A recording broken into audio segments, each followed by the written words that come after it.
I'm Zach with Force of the Freedom. My next guest is putting the gloves away this time, going bare knuckle at BKFC Philly at the 2300 Arena on the March 21st. He is Lex Ludlow. How's it going, Lex? It's good, man, but we got to say it right, brother. It's Lex Ludlow. Ludlow, I kept going back and forth, too. I watched like 3 of your fights, and I kept going back and forth, and I still fucked it up. It's all right, dude. I mean, you're not the first person to do it. In elementary school, it would always be like, or rather, it would be like middle school. Lex Ludlow got a pin today in 25 seconds. It was always horrible. Which I think what threw me off was I think the last time you fought for Art of War, you used the nickname Luger, so it was Lex Luger, which then flows into Ludlow. And so how that happened was, well, my dad named me after Lex Luger, the pro wrestler, but how that happened was I was sitting on the back with the Daukaus brothers, and the announcer Chuck came up and he was like, what's your nickname, man? And I was like, I don't have one. And Kyle Daukaus was like, Luger. And I was like, it's Luger. And then like it just kind of how it went. Before we hit record, I kind of mentioned like you've been around for a while. You've been through like WCC. I think your AMI record was like your AMI career started like almost 12 years ago. I think it was like 2013. 2013, yeah. So, you know, all that time in the game. Now you're following another teammate. Good old Patrick the Brick Brady. You're going bare knuckle now. What made you decide to do this? So I was really trying to fight for Art of War in March, and they told me the car was full, and I was like, darn, dude, because I'm 31, like, I'm trying to be as active as I possibly can, and I actually saw a guy, like, there's a bunch of Facebook groups where you can look for fights and stuff and find fights, and the one matchmaker, Nicole, she's out of like Ohio, West Virginia area, and she said she was looking for a 205er, and I was like, dude, I'm in, because like all I was getting was heavyweight fights, and so I was getting all these heavyweight fights, and I really wanted to fight 205 because I'm not a heavyweight. So I took that fight, and then the Philly card happened for BKFC. Like it was like 2 weeks after or something like that, and all of a sudden I was like getting ready to take a picture. I take all these pictures every day of my supplements that I take because I'm trying to get a sponsorship out of these freaking supplements. I'm not gonna lie to you, dude. Like I don't know. I don't know. So I just post these. A lot of people like my stories and stuff, and my stories are so stupid. Like I just make steaks and like I just walk around the grocery store and just talk about like random stuff and whatever. And I always get a lot of views for it. A lot of people always like it and stuff. So I was getting ready to post me taking these vitamins, these supplements, and all of a sudden I had a Facebook notification from Nate Shook, and I was like, Nate Shook. I was like, man, that name sounds familiar. Like you said, I've been around for a long time, so I knew that name was familiar, but I didn't know, I couldn't connect all the dots, and it wasn't like a like, hey, I'm Nate Shook with BKFC. It was just like, hey man, how's it going? And I was like, good. Like, how are you? And I was like, what's up? Like who are you? Kind of, And then he hit me with it, and he was like, I'm BKFC. We just had the card at Philly. And he actually said, because they had a lot of tryouts. They didn't have a lot. Well, they had a couple tryouts, and a lot of people tried out. I never tried out for it. So I never thought that was on the table. You know what I mean?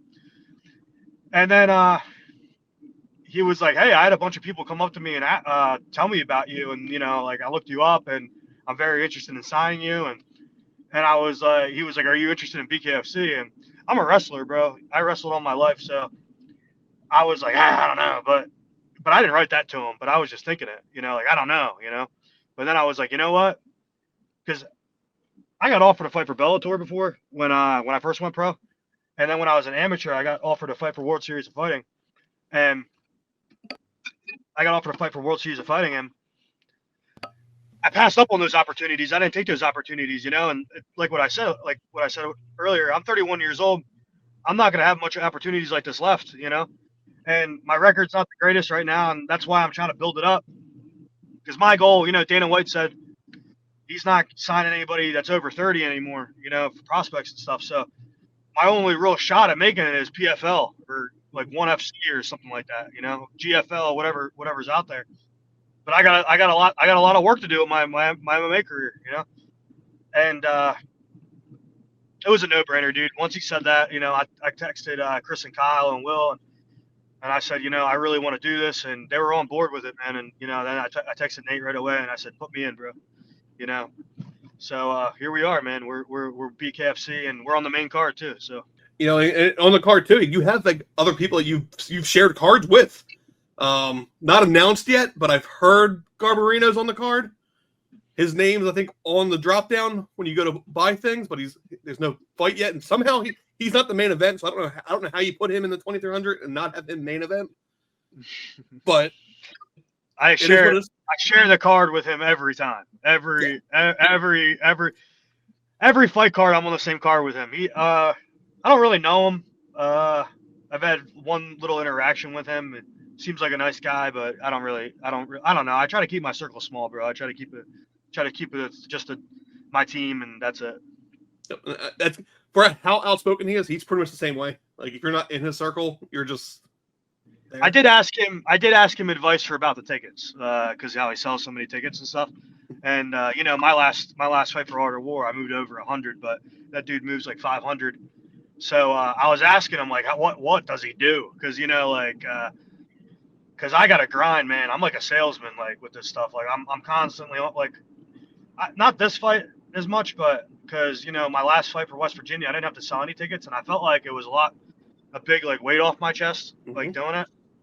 But like with the Cam fight, and then when I fought the short fat dude, RJ, I was just on my phone from the time I woke up, from the time I went to bed, like just trying to, because I hadn't fought in so long, so I was just reaching out and doing everything I could to get these people to come, and because it looks good when you sell that many with an event, and I don't really care about the commission. I don't really care about the purse right now either. I'm more look at it like the long game, you know what I mean? But it just makes me look good, and with the promotion, it makes the promotion happy.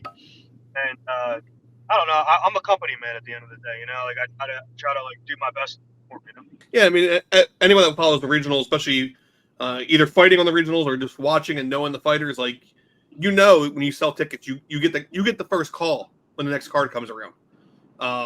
It helps the show as a whole sell tickets, so that makes sense. And for this fight though, like Martinez is known as a grappling school. There's more to it when you know who's all trains there. Everyone always knows, obviously, the Daukaus brothers, but there's a lot more there. Like Pat Brady was never really a grappler; he was a striker. He has some submissions. Alex Myers is that even mix. Alex trains at Saga. Yeah, I think he cross trained with us a couple times. But I grew up with Alex. Alex was actually my training. When he was a senior, I was a freshman, and then I got him into jiu-jitsu, which got him into MMA. But I still train with Alex to this day. That's awesome. And then, even the other ones you have trained at, a lot of them are BJJ schools, essentially. Martinez, Gentlemen's. I do agree with you on the Gentleman's name. I do think Earl should have called it Gentleman's Club, but I get why he didn't go that way. Are you mixing in anything extra? Like I know Pat has gone over to Eddie Alvarez's Performance Institute. Have you gone over there yet for this one? Nah, I'm not. I've not. It's hard to say because obviously we've all seen Pat perform. Pat can just slug out anywhere. I don't know if that training assisted in the last fight or not, but it has worked well. I've been honestly, bro. What I do, dude, like the last 2 years. So I was 322 pounds when I took the 6 years off. What happened was I ruptured my knee, and I was getting ready to fight a guy named John Tuxford, and I was 0-3 as a pro, and then I ruptured my knee, and I was just kind of fed up. Like I was, I just had a baby girl born, my first daughter, Presley, and it was dumb of me to do, but I'm glad I did it in a sense, but I was just kind of done, and I just needed a break, and I never really took breaks, bro. Like I was always in the gym, and I never, like when I lost, like I would take time off from fighting, but I wouldn't take time off from the gym. Like I never went on vacations, and I never did anything. I just like routine, and I like training. And I was just burned out, and I was like, I knew I was gonna get fat, but I didn't think I was gonna get that fat. Like I got up to 322, and then ever since I came back, I really knew that my biggest hole was striking. I knew that, like, because those 3 fights, like, I could take those guys down, but I couldn't hold them down, and it was very frustrating because at amateur I was just muscling those dudes to the ground, and they just couldn't do anything about it. But then when I went pro, these guys were just so good at getting back to their feet. You know, I'd take them down 2 or 3 times, and they would just keep getting up, and then I was just like forced to strike with them, and I didn't. It wasn't like I couldn't throw a punch or land, but I wasn't good at reading, and I wasn't good at like making like getting reads out of them, or forcing them to do stuff. So for the last 2 years, bro, that's all I did. Like even in sparring now, sparring now, bro. I the last 2 years I probably shot 5 takedowns, 10 takedowns total, dude. I like in sparring, like I don't shoot takedowns really at all in sparring. And then when you watch me fight, and that's all I do is wrestle. But it's just instinctual. But I really don't, dude. And the last camp that I just did, I didn't even wear shin guards. I didn't even throw any kicks. So I really just focused on all of my boxing these last 2 years. And, you know, I think I'm going to surprise a lot of people in this fight, man. Like, I really, really do. Like, I'm not the best striker in the world. I don't claim to be the best striker in the world, but I certainly can strike now. I will tell you that. And then, you know, now that the opponent's name is finally out there, it was announced today. I'm pulling up Conor McKenna, the Irish something or another. I forget what his nickname is. The Irish bum. The Irish bum. That's what if you look at his record, he could probably kick my ass. More than probably. But yeah, when you look at his record, it is kind of that. But it's bare knuckle. Like, I wasn't gonna talk any crap like on the guy, but he was weird and like followed me on Instagram and like liked a picture of me and my girl. And then out of spite, I liked a picture of a kid. I don't know if it was his kid or not, but he didn't have a girl. He didn't have anything. I didn't know what to do, so I just double tapped it. And then every time I would post, bro, this guy would be like, he'd be like one of the first ones to look. So I blocked him. I blocked him on there because now he's wondering what I'm doing every day. He's thinking about what I'm doing, you know. And I ain't worried about him, bro. I don't think about him ever. You know, it's bare knuckle, dude. So that's the only reason he might win, because the only chance he has at winning is because I've never done anything like this, right? If this was MMA, he wouldn't even last a round. He wouldn't even last a round with me, and I mean it, and I truly mean that. Every win that he has as an amateur is against a guy with an 0 win. There's 0. Imagine being 6-2 as an amateur, fighting guys with 0 wins. Imagine that, dude. Sit there and ponder that. Think about that. I fight guys. I don't care who it is. I'll fight whoever. You know what I mean? Like, it just is what it is. But this guy, he doesn't believe in himself. There's no belief in there. He quits. He quits after the first round every fight. Quits after the first round. And that's what I'm going to make him do, just like I did to Sean Deanan. I'm going to make him quit. I'm going to maul him. That's what I'm going to do in there.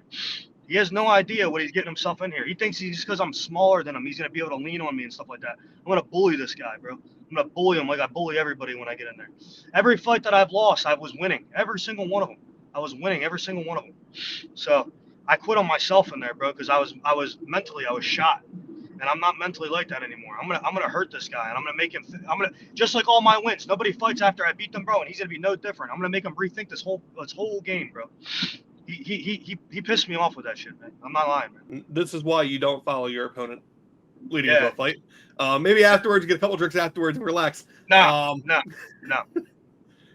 So, but leading into this, you know, kind of how you said it, you know, this is different. Like, you can't really fully train bare knuckle either, because you still want to train with some gloves on, either the 4 ounces, the 16 ounces. You want to keep the hand safe until fight night. Have you changed anything in your camp, or are you still just doing your normal camp with like less grappling this time? No, everything's the same, but except when I hit pads, no gloves on. And then I do body conditioning. I have Zedekiah Montez, my boy Zedekiah. He loves oatmeal cookies, that dude. All right. Zedekiah, I have him hit me in the body with his bare knuckles. Or I have Chris Daukaus hit me in the body with his bare knuckles, just to get used to the feeling. But when you get in there, man, like you don't feel nothing. So I'm not worried about this guy, bro, and I'm not worried about the pain. I mean, regardless, I'm not one of those guys that gets punched and I just fall over. I'm gonna. You know, this is a big opportunity for me. I have 4 kids at home, so I don't fight for myself anymore. That's the big difference between now and then. You know, when I was fighting before, I was fighting for myself, and I was just quitting on myself in there. But that's a whole other story. But this time I fight for my family. I got to feed my kids, and this is my full-time job now. I quit my job, so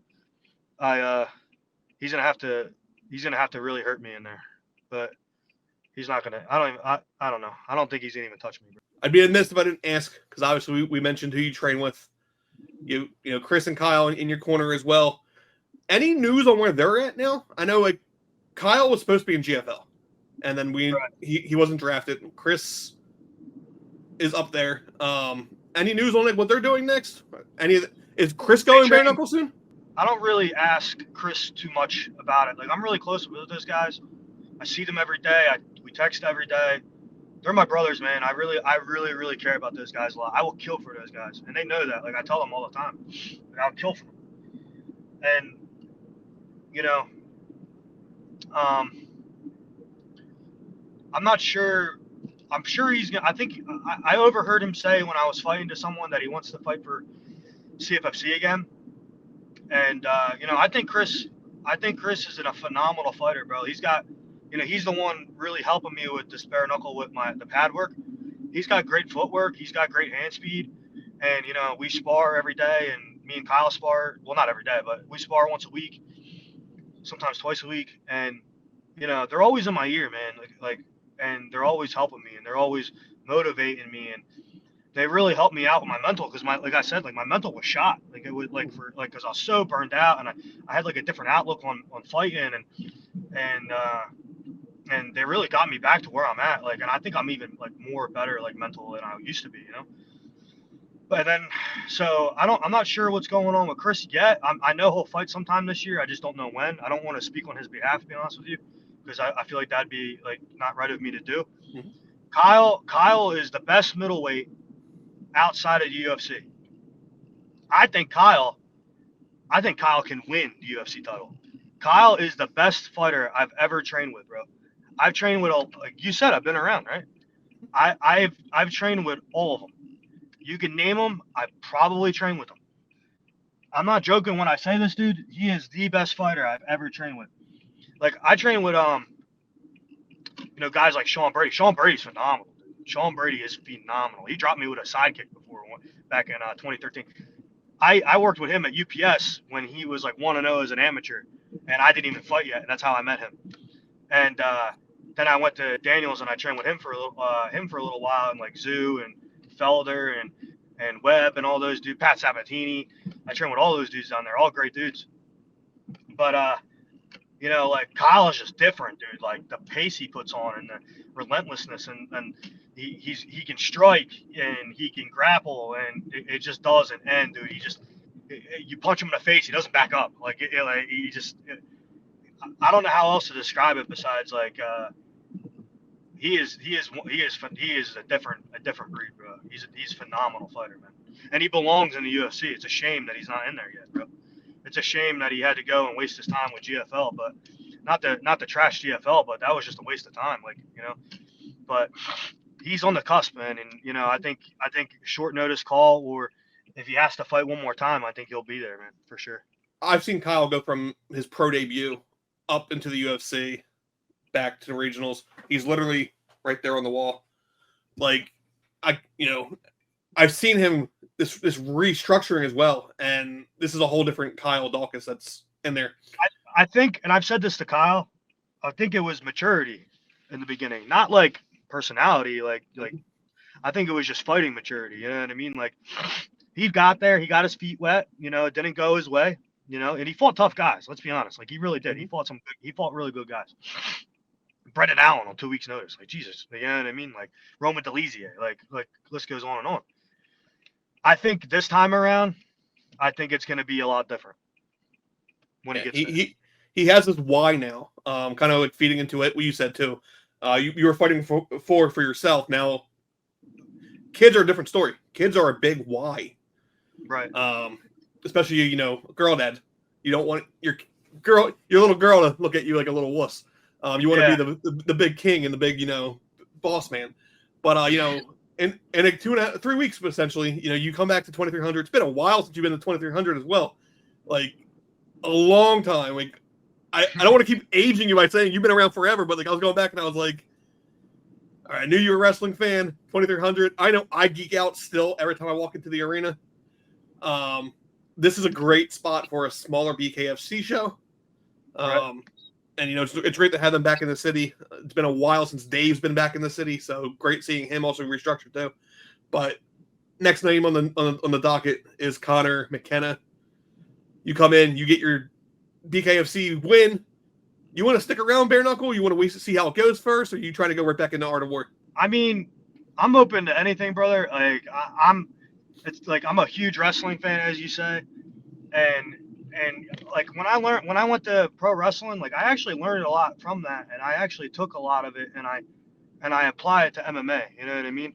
Like I was telling the Daukaus brothers, like one of the things that I learned from pro wrestling is that like one of the things I learned is that you don't fanboy over your coworkers. So, for example, if you're in the WWE or even if you're an independent wrestler, you walk up and you bump into Roman Reigns. You're not supposed to take a picture with Roman Reigns. You're not supposed to take a picture, and you're not supposed to be posting it about it. So that's kind of like why I say I keep my circle small and stuff. Like that's something I applied with that. But with the 2-300 arena, I'm not really gonna geek out over that, dude. Like I already fought there, and I kind of overplayed that in my head, bro. That fight, when I fought that fight, I came out to Robert Roode's WWE song, like Glorious Domination. I was like throwing up the Too Sweet sign to everybody, like I was more into the crowd than I was in the arena and the atmosphere than I was the fight, and I'm not gonna do that no more. And that's another thing too. Like I don't even get nervous for these fights no more. But I'm sorry, I'm all over the place. That's my ADD. But answer your question about the art of war and stuff like that. Just like the pro wrestling mentality, man. Never say never. You know what I mean? Yes, dude. I would 100% fight for art of war. I mean, they bare knuckle. They love me a lot though. I don't know what I did. I don't know what I mean, but it's just like a trial run. I mean, let's see how this goes first. It's a great way to look at it because you never know. We can pull out a Jim Ross quote: "Never say never." Yeah, you never know what's going to happen next because you can go in here, you can love it. You go in here and you can hate this. I mean, I don't know though, dude. Like, I really what I like about it is this is what I like about BKFC, right? There's UFC, which is essentially WWE, right? Then you got PFL, was essentially like, if you want to do 90s, right? You got UFC, which is WWE. Then you got PFL, which would be like WCW right now, right? And then you got BKFC, which is like ECW, right? And they're in the ECW arena, right? I look at them as like ECW right now, and I think they can get a lot bigger than what they are. But like I do like the whole dynamic of it. I like the blood. I like it's fun to watch. Like it's so. I mean, I just want to take it how I've been taking everything, bro. I've been taking one fight at a time. That's how I take it, man. Because you just never know, man. You never know what's gonna pop up. You never know what's gonna happen, and I'm just here for it, dude. I'm living in the moment right now. March 21st, just a couple weeks away. You make the walk, main card in Philly, a city that you don't really care to like too much, but it's the heart of Philly. It's the 2300 arena. It's the bingo hall that everyone knows, and it's your bare knuckle FC debut. You really did do your homework, man. I know what I'm good at diving into things. Right. So, yeah, you weren't Bill Burr on Philly, but I think you were the only one in Levittown not celebrating the Super Bowl. So, first off, hold on. Let's talk about that. Right? This is what bothers me about Philly and just like people in general, right? You guys like celebrate like all these millionaires and all those other things, right? They don't know who you are. They don't care who you are. Okay? They don't even care if they win, dude. At the end of the day, they're still getting millions of dollars. They don't care. And I was like, I'm such a troll, bro. I'm such a troll. I go on like my neighborhood like Facebook groups, and I'll be like, dude, you guys are losers, like celebrating and like blah blah blah. Like you're from Levittown, so like they crowd like 5 Points, right? I live right by 5 Points, right? I'm like, dude, you guys are losers. Like, what are you guys doing? And like, people be like, it's spirit. It brings everybody together. Blah blah blah. That's what brings everybody together. A bunch of dudes that, you know, essentially make millions of dollars, and you all celebrate those guys. Like, it's so weird to me. It's so weird. You guys you celebrate predicted combat. It's just weird. Yeah. And then everybody, they all eat cheesesteaks. They're all rude to each other. They destroy their own city. It makes no sense. It makes no sense. But here I am, guy just trying to make it. Don't support me. You know what I mean? Like, it's so stupid to me. I don't know. I'm just a hater, I guess. I don't know. Support the little guy. I'll put your link down in the description. 2300 Arena tickets aren't bad. I mean, it's a very intimate show. You're not going to get anything smaller than this show. Like, if you want to witness BKFC, this is the show to go to. You're going to be sitting like on top of the ring at the show. Yeah, I mean, I think they're using it as like their apex essentially. Yep. So, you know, I mean, I'm here for it, dude. I really like this whole idea, man. I just think we shouldn't support millionaires. That's all. You know what I mean? Screw those guys. Except Dave Feldman. He's a good guy. Yeah, well, not Dave Feldman. He'll watch us and be like, what the hell is this guy from? I don't mean those millionaires. I just mean the guys that are running on football fields and throwing baseballs around and skating in their skates and then dribbling balls down the court. Like, I get it. Like, it's really hard to do. Like, you know what I mean? But like football, how many players are on a team at once? Like 24. Like how many on their starting line itself? Like I don't watch football, so I don't know. But like there's a lot of them compared to one of me. You know what I mean? Like, support us, dude. Support the fighters, man. Who cares about those dudes? They're already millionaires, man. We don't even get I mean, BKFC pays pretty good, but like, you know, like MMA, they don't really pay that good, you know? Like, so support us, dude. Yeah. I mean, I go all out. I have a regional fighter shirt on right now. I have the posters on the wall. I'm all in on the smaller. Who's the shirt, bro? Robert Vericchia was supposed to be headlining the next CFC show, but got an injury. That sucks, man. So, yeah. What did he injure? Orbital. Oh, God. Okay. Yeah, he's going to be out for a little while. Yep. So, but yeah, 2300 Arena. BKFC Philly will be live on the Zone with most likely prelims on YouTube. Check it out. And, you know, be sure to follow Lex on Instagram and everything else and follow his journey across whatever he gets into. And follow Chris Daukaus, Kyle Daukaus, Zedekiah, Will Martinez BJJ. I'm not selfish, bro. I don't make this all about me. It takes a lot, dude, to do all this. Like, it's not just one person all the time, you know what I mean? It's all of us. Yeah. Support all of us. So awesome. Best of skill.